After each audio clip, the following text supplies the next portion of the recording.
Hey everybody, it's the Mad Master here. This is like the fourth time me trying to do this video. And it's called A Lot of Young People Love the 80s but Wouldn't Last a Day Living in the 80s. So, kind of something I thought about for a long time. And I've kind of considered this whole situation very deeply. Because I love the 80s. I love synthwave. I love AOR, hair metal, a lot of it. Like a lot of 80s aesthetics.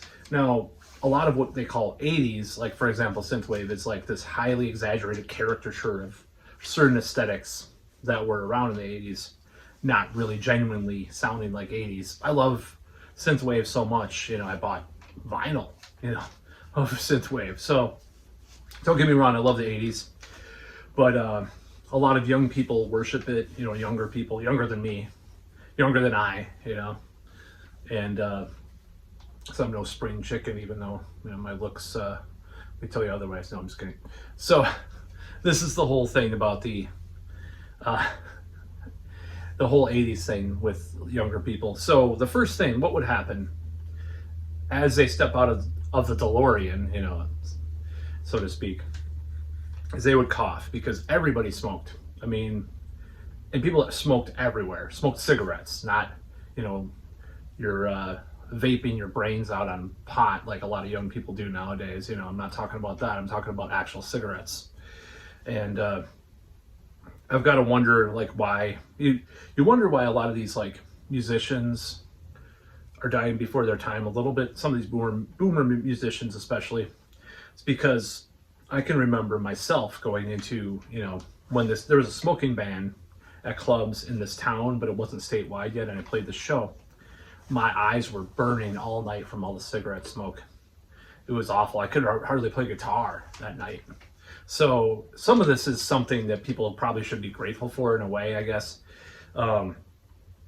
People even smoked. By the 90s, the smoking thing was dying down. It already was dying. It already was, like, there were a lot more regulations and stuff by the 80s, 70s, 80s, 90s, but the 90s really got a lot of it going more so than before. So, for example, I went to an alternative school in this town in high school, and word is that they used to smoke in class, smoke cigarettes. Now, by the time I was in high school, and by the time a lot of people like my siblings were, there were specific doors that you went to, door two, so to speak. Well, in one of my high schools I went to, not the alternative one, where people smoked cigarettes. So people smoked everywhere. And a lot of young people don't smoke cigarettes, like, they vape pot or maybe vape tobacco or whatever. But that would be something that you would notice right away. You'd just be like, what the hell? People are smoking everywhere, as you step out of the DeLorean. So another thing that people would notice, young people, that's not as much around now, is just blatant, I wouldn't say bigotry or racial bigotry, not necessarily. Of course, that was way more in existence back then too, but homophobia was off the charts in the 80s. Like, I can't say it on YouTube, but the F word used everywhere by people of all stripes. The AIDS crisis was going on. There was a lot of liberals, left-wing people that were homophobic or whatever, you would hear it all the time as an insult. You would hear the R word, retard, but I still say the word, as I said in a previous video. You would hear that everywhere. That's what people said. People were way more coarse in their language in certain ways sometimes. They didn't censor themselves. So the young person that would be traveling through time, they would be shocked at how much it was part of the common vernacular. I was watching Pretty in Pink, and there was blatant like racism and I'm not one like these like BuzzFeed people that like wants to complain about it, but the girl was like, it was someone's like friend of Molly Ringwald. I know it wasn't Pretty in Pink. I think it was 16 Candles, which is definitely the worst one of those types of movies. For the problematic elements, it's not. But the problem with that movie is it's not funny and it's not like endearing. It's not like even Revenge of the Nerds is more endearing, even though it's problematic to today's audiences. So that was commonplace. I mean, people said racist stuff, sexist stuff, you know, I mean, you talk about transphobia, you know, that's on another planet back then. So I'm not like saying that, you know, my opinions about some of this stuff, you know, I've very anti-woke, whatever you want to call it, but you know, it was very, as far as like, maybe not Hollywood, but like regular people and a lot of Hollywood, the homophobia was the worst. It was at its worst because AIDS was a huge crisis. By the late 80s, people were like exaggerating the threat to hetero people of AIDS too, because I think it was affecting some, but it's like, yeah, you know, the risk was not as high as people said it was. People, drug users and, you know, whatever. I mean, more like middle class hetero people. It was, so that's kind of what part of that. So I think that a young person that went back in the 80s would be very impatient because they're bombarded by all this social media and all this instant access to things. And that would be very hard for them to deal with. They would go through withdrawal. They would have like, oh, I can't, what do I do? You know, they start biting their nails or smoking cigarettes even, you know. They would have a hard time with our society and our culture, especially people born before the year 2000 or 95 even, you know. Instant access to everything. It'd be very hard for them to deal with that. You know, you would have to use physical media to listen to music or read a book or watch a VHS tape of Star Wars. The original trilogy with no special edition bullshit, by the way. So that would be hard for people to deal with. You know, you'd have to touch things. You'd have to get into the dirt of things more than if, you know, you're just this sterile monoculture that people live in now sometimes, you know. So there would be no social media, you know, at least not in the modern sense of the term. I mean, you had BBSs, you know, I was on BBSs in the early 90s. So that's the closest to social media you had back then. But that was for nerds, you know, that was for nerds and like people that wore like black trench coats. Not the later people that wore trench coats. But anyways, that's those two that I'm not talking about the two who wore dusters, but they were kind of posers, honestly. It came up to you. But what about Skinny Puppy? What about Throbbing Gristle? I'm just kidding. It came up to you, I'm sorry. I'm just saying. So, result of less social media, you would get away with a lot more stuff. You could get away with probably more crimes, you know, more simple transgressions. And it wasn't, and honestly, you know, is that a bad thing or a good thing? I don't know. It's just, it depends on your perspective on that perspective on it. So that would be one thing that you would actually find back then, is that you can get away with saying different things to people or being around stuff. So that gets me to this next thing that I put down on my list. Sketchy people. Crime. Now, I know there's big hullabaloo about crime rising from a lot of right-wing people, sources, who I respect some of them, honestly. And crime has risen, like in the last 5 years, but it's a fraction. That wasn't a dog whistle or anything. The okay symbols, right? No, it's a fraction of what it was back in the 80s. I mean, sketchy people were everywhere. Go walk down the street and just be like sketched out. You know, you feel like you were going to get mugged or something walking down the street. I'm sure there's areas like that still. Obviously, there is. It's not as prevalent as it was, though. Take my word for it. Look at the crime statistics, and that's one of the things to say about that. So, you know, back to the the social media thing, the instant access, and people's attention span was probably better to some extent back then. It was getting there, you know. MTV's slick cuts, television's a bad thing too, always was, but you know, now people's attention span is probably way worse in a lot of ways. and at least amongst like the youth in some ways. Some of them, not all, a lot of them, or I should say a lot of them. So another thing you would notice as you get out of your DeLorean is people were a lot thinner. Now, that was the 70s were even worse as far as that goes. But like in the 80s, people were thin. You probably, I mean, I don't know if sizes of clothing has increased, but you could probably get away with an extra large would probably be maybe a medium or large now. I wouldn't be surprised in some of the shirts and stuff. If you bought a band shirt or something as extra large.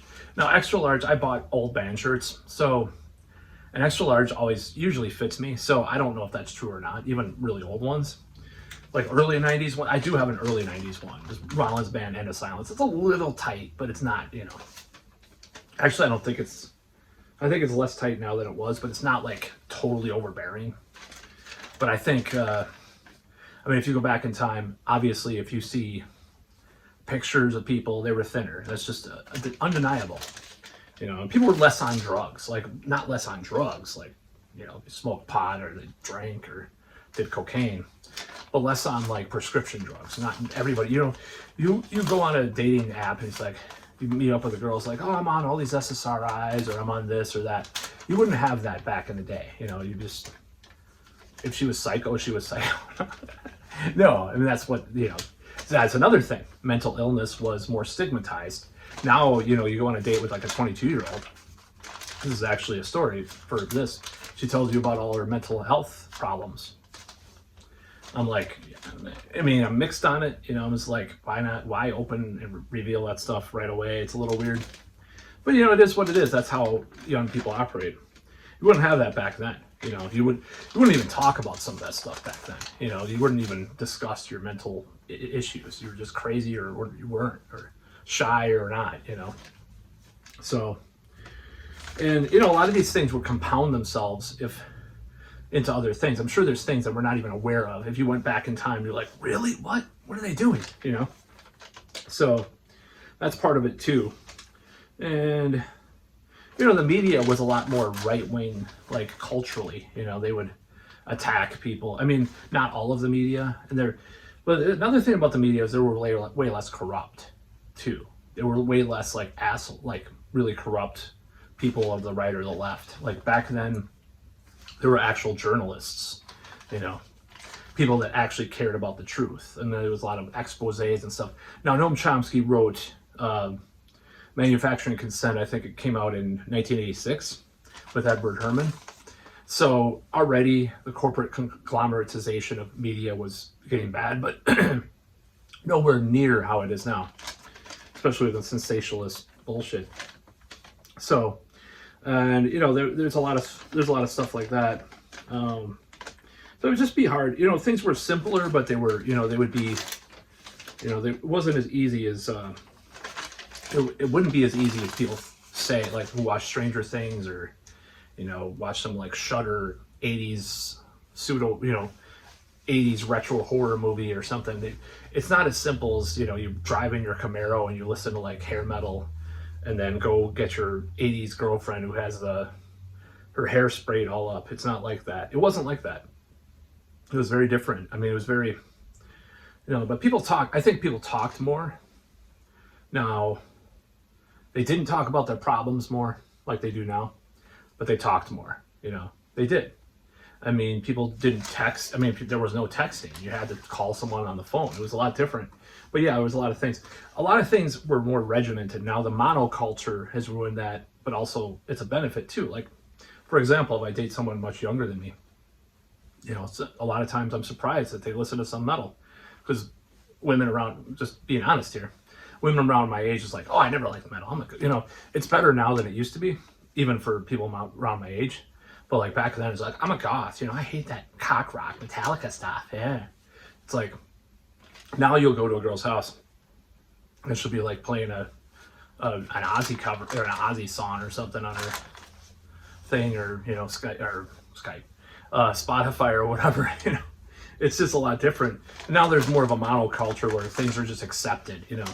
And it's kind of lame because, you know, you used to have fights between metalheads and goths and stuff. I just did this interview with this Greek band he was talking about disco people versus rockers in Greece, and the guy, I found that really funny, or disco people and rockers. So things were a lot more regimented and more segmented and segregated, to be honest, with regards to that stuff. And I probably wouldn't have. That's why I had so much of a hard time growing up, is because I liked punk and metal, and then there was crossover, as it's called, crossover. But a lot of people, there was still a lot of remnants of that, those segmented cultures. People hated, metal, or they hated punk. I don't think it was as bad from the metal side. Obviously, it's not as bad. But the real elitist punk people hated metal worse than metal heads hated punk, because that's just what I saw in this town. So, yeah, the 80s would be a difficult time for the people to live in if they are used to the modern times for various reasons, So, hopefully I didn't ramble too much. Rambling man again, rambling Matt, right? So, I don't care. So yeah, that's just how it goes. So like, as far as the 80s go, there's a lot of aesthetics that I like that are taken from the 80s. I'm going to do more videos about the 80s, because I realized there's a lot of things that were in the culture and in the society that I realized I got a whole paradigm epiphany of the whole paradigm and epiphany of why people like the 80s so much, and why younger people look for it, because it just does it. It's not a simpler time, like my friend said. It's a simpler time. It wasn't simpler, but it had, you had to, for example, you would, if you put a tape in the VCR, you put, say you put Star Wars in the VCR. I hope this still works. I don't have a VCR right here, but you have Star Wars, you take it out, it gets eaten by the VCR, and you have to pull it out. It doesn't, hopefully it doesn't tear, Now you can just stream something on whatever, But back in the day, yeah, you had to do that, and you had to work on stuff more in depth. If you were a computer person, that was even worse. You had to be a nerd. You didn't know shit about. You can't just plug and play like you do now. So, but yeah, that's kind of how it goes with the 80s thing. The 80s aesthetic is very admirable for various reasons I'll go into future videos about. And I know why. I know the essence of the 80s that people look back fondly at. Especially younger people, they look back on this. But would they survive a day in the 80s? They'd be coughing their ass off and be offended. A lot of them would be very offended and be very, they'd be shaking in their boots, quaking in their boots. But anyways, that's about all.